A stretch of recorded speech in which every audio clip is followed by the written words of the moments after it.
La consigliera regionale Erika Baldin ha depositato una proposta di legge regionale per obbligare le ULSS a garantire la presenza di personale sanitario non obiettore di coscienza nei servizi dove viene praticata l'interruzione volontaria di gravidanza. La consigliera sta quindi continuando la sua battaglia per la difesa della legge 194 e per il diritto all'autodeterminazione della donna.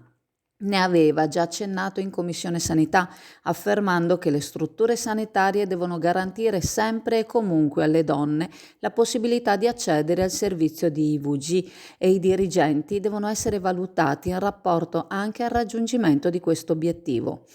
Il progetto di legge annunciato oggi dalla capogruppo del Movimento 5 Stelle prevede che per l'intera durata di ogni turno in ogni momento debba trovarsi in servizio una quota di sanitari non obiettori sufficiente ad assicurare l'espletamento delle procedure dell'interruzione volontaria di gravidanza presso i servizi ostetrico-ginecologici nelle strutture sanitarie pubbliche e convenzionate. Non è in discussione l'obiezione di coscienza prevista dalla legge, sottolinea la Baldin, ma la Regione deve garantire che la procedura vada fatta all'interno delle strutture pubbliche.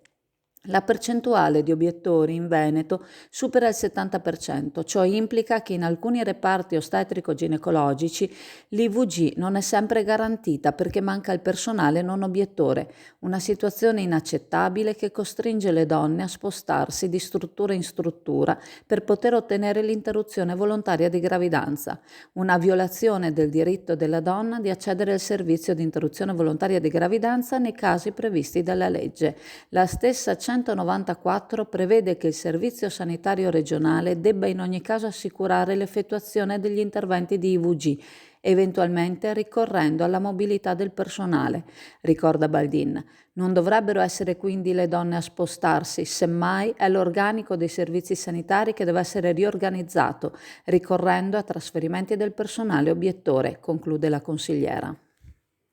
Proprio qui abbiamo delle cozze alla tarantina, cozze con il pomodoro già così in vaschetta, già pronto. Sono state messe dei crostini, che è un tipico piatto italiano,